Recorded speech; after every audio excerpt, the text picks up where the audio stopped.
Hi, Carlos. Hello. So, what do you want to tell us about your channel, which is Jugon Virtual, and in Spanish? What's that about? Well, it's basically we are the first and the biggest Spanish-speaking channel in the world about VR, and we try to cover all of the VR aspects of the life. Say. Yeah. Basically, our 80% of our channel is gaming. We play and analyze game because we also have a background. We are developers, game designers, producers. So with that point of view, we try to cover and analyze all these games. We also have a bit of fun, of course. And then another 10% we use it for, we have a section, we call it Behind the Headsets, which we interview developers and talk to them and discuss with them what are the issues that they are facing developing games now for VR, because you know, when before developing games, normal games, is more or less standard. Now developing for VR, they are facing new issues that they never faced before. So like collisions and stuff like that. You know, the normal game, you put collisions, it's fine. Or just lack of clarity, like low resolution It's graphics. in VR you can't, because people just can't cross the wall or do it. So all these things, we chat with them. And the other 10% is we got something we call virtual culture. So now with this virtual reality thing, there are many words that it's become more and more like stereoscopic. You know, what does that word mean? So people hear that word, so we explain it. We got channels, or like the motion sickness. You know, people think, oh, it's because VR it makes it. No. There is a reason for that. So we got a video explaining exactly why this is very technical. So we got this. We cover Educational. Exactly. It's virtual culture, so people get knowledge about VR. Yeah, that's great. And is it purely a video channel, or is it also a website, or? Well, we got a YouTube channel. We got a website. You know, we put some of the videos there, but we focus mainly on the YouTube channel, and also we are making a couple of projects VR. Not sure if I say or no. No, please do tell. And so we are making a Liga VR, which is a platform for a competition, for VR competition, for players and games, VR players and VR games.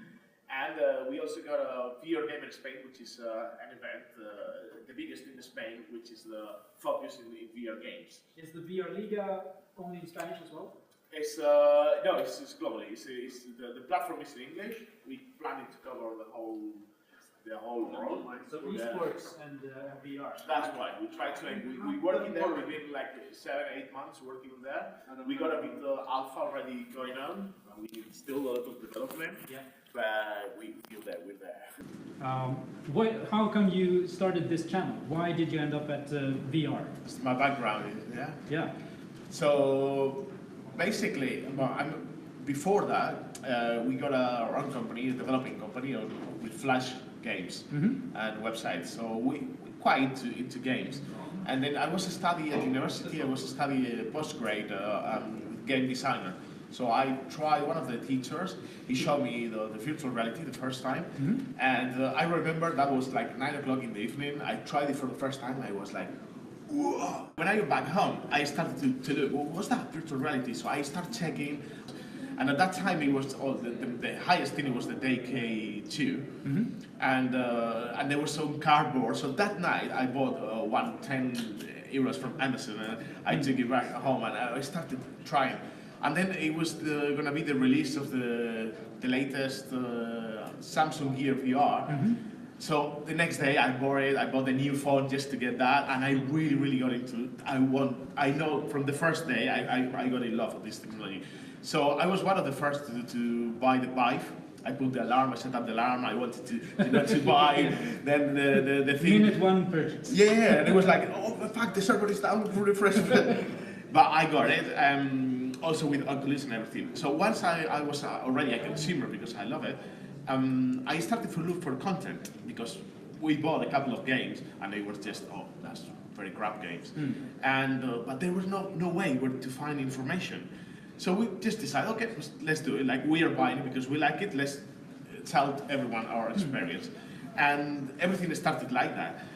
We start growing very fast, and we really started loving what we were doing. I said, okay, let's keep doing it, and so that's how we started. Yeah. Cool. And how like, is it big enough that you can live off it? Is it your full-time job today? There's two different questions. It is my full-time job, but no, we cannot live out of it. Okay. So I'll leave it at that, because that tells me a lot about your ambition. So you want to. Yes, we want to make our living. So we stop everything. We are investing. We really take it as a project. Yep. And with also the other two projects we've got. And for us now it's 100% full-time VR. Yep. Yeah. Cool. And when it comes to things other than gaming in VR, what makes you most excited? Other than gaming, to be honest, there are many things. No, there's not one really thing that makes me excited. It makes me excited all the possibilities that VR has. Okay, because, for example, in medicine, we also interview some companies that they are developing tools for medical stuff with VR, and it's amazing where the achievements. This is huge. Can you tell me one example? For example, one of them, they are working with rehabilitation with hands, for example. So they use the Kinect and the VR, and then they are.